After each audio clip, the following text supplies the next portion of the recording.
Hi, how's everyone out there doing this evening? This is Amy Hamilton, author of The Project Manager Life is a Project and The Consummate Communicator Character Traits of True Professionals.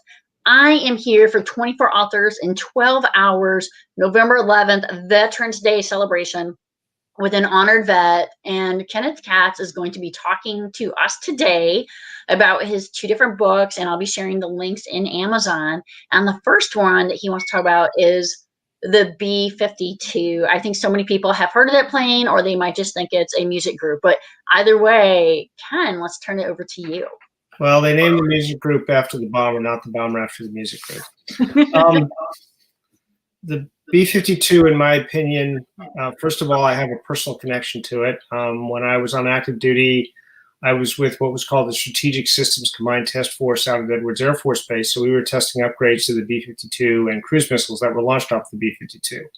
So it's an airplane that I've got some experience with, some time flying in, and it's always been a favorite of mine. But I think that the B-52 is arguably the most important military aircraft, certainly as a post-war period for the United States. It's important for two reasons. The first reason, which is actually the most minor reason, is that in every major conflict that the United States has been in since the B-52 came around, the B-52 has played a role. And the reason why I underline major is because arguably if the B-52 isn't involved, isn't that major a conflict. But it's been involved in Vietnam. It's been involved in the first Gulf War. It was involved in the various smaller attacks on Iraq after that. It was involved with our involvement in Kosovo. And then, of course, since 2001, it's been involved in all the, post 9/11 wars that we've been in since then. So in that way, it's very important. But that's actually only the second reason why it's important. The primary reason why it's important is because the B-52 was America's strategic deterrent during the Cold War. And I believe that the winning the Cold War and deterring the Third World War is the most important military mission the United States has ever done, even though it was nominally peacetime. If we had failed, we'd probably all be dead right now. So admittedly, that's my Cold War vet view of the world, but I think it really is pretty serious. You know, we could have had a major war against the Soviet Union, and one of the primary reason why we didn't have a major war is because the two sides were too frightened, particularly the other guys were too frightened to do something like that. And the B-52 was the primary reason for much of that. While they were too frightened, now, of course, it followed other airplanes, and it was, of course, supplemented later in the Cold War by various missiles and things. But you know, the B-52 was always the mainstay, and so I think in keeping the peace, or at least keeping the Cold War from becoming a hot war, it did something that was of incalculable value to the survival of humanity, and I mean that in a literal sense, not in kind of a figurative sense. So. It's just from the greater implications of what it's done. It's a very important aircraft. It's also a fascinating aircraft. The origins of the aircraft go back to about 1946, when the Air Force started to think about what was the next bomber that they wanted to make. And and they had several bombers at that time that were under development. They had, of course, the B-29s that were left over from World War II, two of which had been used to drop nuclear weapons. So we did have a rudimentary nuclear deterrent, and of course the B-29s were also used in Korea. We had the B-36, which was really a truly intercontinental airplane. It was an enormous airplane. It was very complicated. It was the last of the propeller airplanes, and while it could get to the Soviet Union and back from the United States, and that was unprecedented in terms of its range. And it also was the only airplane that was big enough to carry the early hydrogen bombs. But it was a propeller airplane. It really was just kind of almost a hangover from World War II, and wasn't the kind of aircraft that would be survivable against air defenses in let's say in the 1950s. Boeing was producing the B-47 for the Air Force. That first flew in 1947 and went into service a few years later. That was really its first jet strategic bomber. Could carry, again, nuclear weapons. The B-47 is one of the most important airplanes from a technological point of view that's ever been built. It had swept wings and had engines on pods. And that may seem like a routine kind of airplane now, but it sure wasn't at the time. But when you go to the airport and get on a 737 or an Airbus 330 or an Embraer 175, and you're on an airplane with swept wings and engines on pods, you're basically on airplanes whose basic concept is derived from the Boeing B-47. So technologically, it was a really significant airplane. Operationally, it was problematic. It had early jet engines, so it had fairly short range. It just had a lot of teething problems because building big swept wing jet powered airplanes was a problem. So the question was, what was next? And what was next became the B-52. That design goes back to about 1948. And the thing that really enabled that to happen was two things. First of all, it was aero refueling. The B-47 also had aero refueling, because if you couldn't aero refuel and you had to carry all your fuel with you, became impractically huge. And that was a problem that the B-36 had. The second thing is that you needed jet engines that simultaneously were powerful enough to get it off the ground and were efficient enough that you could get to the Soviet Union with intercontinental range. And it took a second generation of jet engines, in particular the Pratt & Whitney JT3, or military designation J57. And so you brought together a generation of technology, particularly in propulsion, beyond the B-47, and you came up with the B-52. Now, of course, the early jet engines were still pretty rudimentary. They didn't produce that much thrust. They need 8 of them, and to this day, that's what the B-52 has. Now, the B-52 first flew in 1952. The first one was delivered to the Air Force in 1955 to an operational unit. And it became operational in 1956. The last B-52 of 744 built was delivered in 1962. They're all gone except for the last model, which is called the B-52H. Those were delivered in 1961 and 62, so they're older than I am. They were just going to be interim airplanes until newer and better airplanes came along. But here we are in 2020, and they're still first line. In fact, the Air Force is going to has done a lot of work over the years, and its contractors in modernizing them. They're going to get new engines now, and they will last at least 100 years in service, which means that the last B-52 crew member or maintenance person hasn't been born yet, literally. So, this is an airplane that's older than me and still is really only in the middle of its operational life. So the airplane has proven to be extraordinarily amenable to upgrades. It's proven to be very flexible. It's really a very impressive capability that we've used. Obviously, it was designed for all-out nuclear war. It's now been used for pretty much everything, including, let's say, dropping smart bombs on ISIS, which is obviously not what it was designed to do at all, but it does it pretty well with a lot of upgrades. A great point about how this aircraft has just really withstood the test of time and continues to go into the future. And I really appreciate your sharing the story and the history of the B-52. You also have another book, and this book is about the super tanker. And for those of you who are interested in either of these books from Kenneth Katz, I've put the Amazon links in so you can purchase these books. Really just fascinating behind the scenes. So, Ken, I'm going to turn it over to you now to talk more about it's actually called a tank. 135. Now, this is also a Boeing aircraft, and Boeing, after they developed the B-52, they a value for an airplane that would have potentially several different applications. One of which was as a tanker, because the previous Air Force tanker was called the KC-97. In fact, my father was a navigator on the KC-97. The KC-97 was a propeller-powered airplane, and so you had it was used as a tanker by the jets. In fact, by the B-47, it was used as a tanker by the early B-52s. But there was a real problem, which is that there was a mismatch in performance, and the the jets had trouble. They were about to fall out of the sky. They were flying so slow to refuel from the KC-97s, and turned the KC-97s just couldn't fly very fast. So the Air Force really needed a jet tanker, and they had decided that they were going to buy a Lockheed jet tanker. However, Lockheed's tanker wasn't quite ready yet, and Boeing had the foresight. They had built a prototype of a 4-engine airplane, so it was the same engines as on the B-52, only there were only 4 of them, so it was smaller. And that airplane was called the Model 367-80. And there are 2 airplanes that came out of the 367-80. The first was the KC-135 tanker, and the second was the Boeing 707 airliner.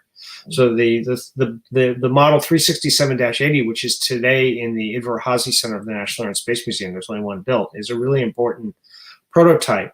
But the tanker was critically important because you couldn't practically make airplanes that could have global range, if they, particularly back then, if you didn't fill them up with fuel. Otherwise, they just become huge.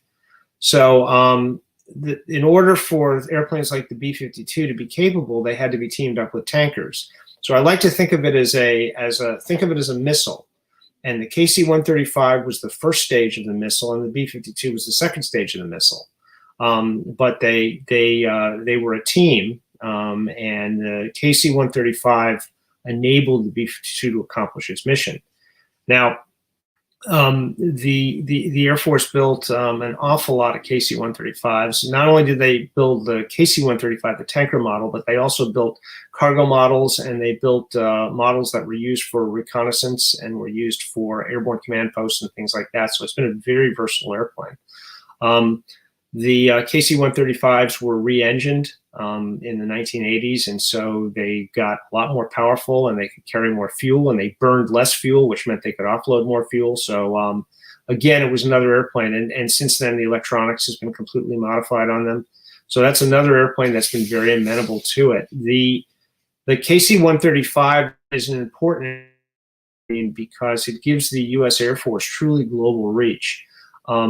There are forces out there in the world that can do the sorts of things that the U.S. Air Force can do. In other words, if you think of them as air superiority, attacking targets, since the Air Force doesn't have a monopoly on any of those things. But where the U.S. Air Force is different about the U.S. Air Force, the difference about the Air Force is that it has truly global reach. It can do those things where in the world. And that's because of its enormous tanker fleet that no other airplane has. So if you pick a spot on a map, anywhere on a map, and put your finger on it, and then said, the U.S. Air Force has to do something there in 24 hours. Something could be anywhere from drop a bomb to deliver something. And you could do that with tankers. And the only reason you can do that is because of tankers. So I think that the tanker, the KC-135, which sort of made its name as the complement of the B-52, is now the airplane that more than any other enables the U.S. Air Force to have global reach, which is a really important part of our national strategy. So, these were 2 airplanes. I mean, the first I had a personal connection with. The second one I really didn't, but I enjoy researching and talking to people and things, and photography, and and those were the 2 subjects of my books. The next book that I'm writing, I got several others in work. The one that I'm working on right now is about the B-1. That will hopefully be published around the middle of next year. The book that follows that is going to be on what the Air Force calls remote piloted airplanes and everybody else calls drones. It's going to be about the history of the U.S. Air Force using unmanned aircraft or uninhabited aircraft, or as they like to call them, remote piloted aircraft, which actually interestingly goes back to before World War II. So people who think this is newfangled are going to get educated. That's it. And then there's a book further in the queue behind that, which is the which was an anti-submarine and Navy patrol carrier-borne patrol airplane. So I've got a lot of projects underway. Wow, Ken, that was a lot, and you kind of stole my question about your future projects. One thing I want to point out to the audience is that my books today, The Project Manager, Life as a Project, and The Consummate Communicator, Character Traits of True Professionals, which is actually based on the Character Traits of True Professionals from Admiral James Stavridis, who was the SACEUR and the US UCOM commander. Those are available today free for Kindle download.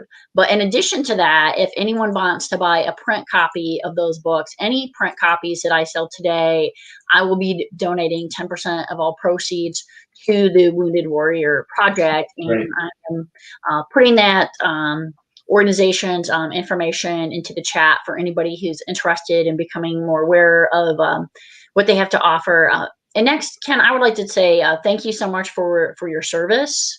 Thank you. And you were very clever when you were like, oh, this is a chance for me to use like a 20-year-old photo, right? So that's always kind of fun to remember when, we were soldiers once and young, or, whatever our service was. Well, you're talking about project management. Something that we have in common besides being veterans is we're both PMP certified project managers. And in fact, my skills as a project manager and as a certified Scrum Master, I use very much when I write books. I mean, they are projects to me, and I plan them out like a project, and I run them like a project. And in terms of sort of tactically how I do things, I use an agile approach with a lot of feedback and, if you will, a backlog. So very much so, my project management work has influenced how I approach writing a book. Yeah, I think it's really fascinating. When I wrote the book, Life as a Project, I really just kind of looked at, especially from the experiences that I have had working for the Department of Defense, and then as well as moving into commercial or civilian agencies, that so often people have these amazing project management skills that they use at work, and they don't apply them in their home life. And one of the stories is really profound to me. Was I had a coworker, and she was in our budgeting office, and she can manage $1 million budgets at work. And we went out to lunch, and her credit card was denied. And then she kind of confessed that, she was having some financial problems, and she wasn't really budgeting at home. And one of the things that just struck me is these are transferable skills so often in what we do. And also the other part is for service members to really know that the skills that you have in the service transfer into civilian life. So when I approached James Stavridis, and I said to him, I said, sir, I would really, really like to take your character traits of true professionals, but I want to base it off of a character in a commercial setting. So he's based in a bank, and his name is actually, the character's name is J. Admiral. And it really kind of shows those transferable skills for service members. And Ken, you had to transition from the service into your civilian career and also being an author. Can you share that a little bit with our audience on how you were able to successfully do that? Well, first of all, I'd like to say that I think that there's two sides of the military and how they relate to life after the military. One that clearly transfers very well is that the military is a big bureaucracy, a big hierarchical bureaucracy that does very complicated, sophisticated things. And if you work for large industrial corporations, like I've spent my career doing, I mean, those are big bureaucracies with hierarchical structures that do big, complicated things. So I don't actually think, in terms of just kind of peacetime operating, being in the military wasn't that different from what I've done ever since then. I haven't worked except for 1 year, I haven't worked in small business or anything like that. So there's really, and I've discussed this with other veterans. Now the other thing though is that I don't think there's anything in the civilian world that compares with war. I mean, maybe working as a healthcare worker in the middle of a pandemic is like it, but certainly working in a corporation like I've done. And so I sometimes get annoyed when people use war-like analogies for, routine corporate stuff, because I don't think it's anything like that at all. I wouldn't know. I've never been in war. I mean, I was in the Cold War, but that was peacetime. It may have been war in a sort of a grand strategic sense, but obviously day to day, it wasn't like people were shooting at you. So I don't think, I can't talk about what it's like to be a wartime veteran and transfer. From a peacetime, from my personal experience of going from the military transitioning to the civilian world was the easiest one in the world, because in the Air Force, I had been a flight test engineer. So, I was testing new military aircraft. I left the Air Force. I went to work for Boeing, and I was testing military aircraft. So the major thing that changed in my life is I went from a green flight suit to a blue flight suit. It really wasn't very different. And since then, again, I happen to work right now in supporting the military, but I've worked in diverse industries. And I've worked in jobs that are not wildly different from what I did in the military. I was not in an operational unit. I was in a test unit. A test unit is some ways more like a civilian engineering group than it is like a combat unit. So because there's been such similarities between what I did in the military and what I've done since then, the transition in that way was very easy. Thank you for sharing that. And one of the authors that we had earlier this morning, Todd Simmons, he's also a retired Air Force veteran. He gave a lot of great advice for veterans transferring out of active duty service. And one of his stories that just really resonated was he said how he was told from somebody in corporate America, they love to hire veterans just because of the attitude that, so many veterans have that very much like can-do attitude, and they understand how to work in crisis. And kind of what you alluded to is that, even as stressful as it may be in corporate America, no one's actually shooting at you. No one's actually shooting at you at the time. So it's a very different experience. And I sometimes joke, and when I first came back to the States for my last overseas job, and some of the places that I've been to, even as a DoD civilian in Africa and also as a contractor in Iraq, was, when people ask me, well, what do you think of the job? And I'm like, well, we have hot and cold running water and nobody's shooting at me. So, that's what I consider a good day at work. And it's very, very different, I think. I really want to thank you for your service. I want to give a plug for the next author, who is also a veteran, and it's a pretty phenomenal story that's going to be coming up. Michael Sloan, who wrote his book. And the really fascinating thing is he wrote his book while he was on active duty in Afghanistan, but it is a fantasy book about a boy, Leo Kane, and Journey Through the Veil. And he used it sort of as a form of escape from the reality of war that he was in. So I really want people to tune into that next. But before we head over to talk to Michael and his experiences, do you have anything that we haven't talked about that you want to add, Ken? Writing a book is an interesting thing, particularly if you have a full-time job. I mean, it's a real commitment. It's very time-consuming. I think that if you're going to write a book, you gotta come to a fundamental realization. Am I doing this to make money, or am I doing it because I want to do it? If you're doing it because you make money, you better have the kind of book and the sort of setup to make money. If you're doing it because it's something you want to do and you might make a little bit of pocket change on the side, that's fine. But don't confuse the two. And if you're basically doing it because you want to do it, don't quit your day job, which means that you have to write a book, which in a lot of cases is almost a full-time job, and then you have to figure out how to do it. So you better be pretty efficient in using your time. Instead of parking in front of the television, get to work. That's sounded like a true Air Force officer. I appreciate that. I actually have a quote unquote day job, and kind of because of COVID, it was like, you're not going on vacation to any place, this year by a beach. So instead I'm taking my vacation, and midway through, this is the event that I'm hosting. So it's been super fantastic to bring these amazing authors together, 24 authors in 12 hours. For those who are following the updates, we had 2 authors who had some technical difficulties. So we've actually extended. So it's now going to be 24 authors and 13 hours. So we're going to be having Jeff McManus as well as Cindy Bartelli at 8 o'clock and 8:30. And our next author is Michael Sloan. Thank you so much for being with us here today, Kenneth. Thank you very much. And check out his books. You can find the links right here in Amazon. Appreciate it.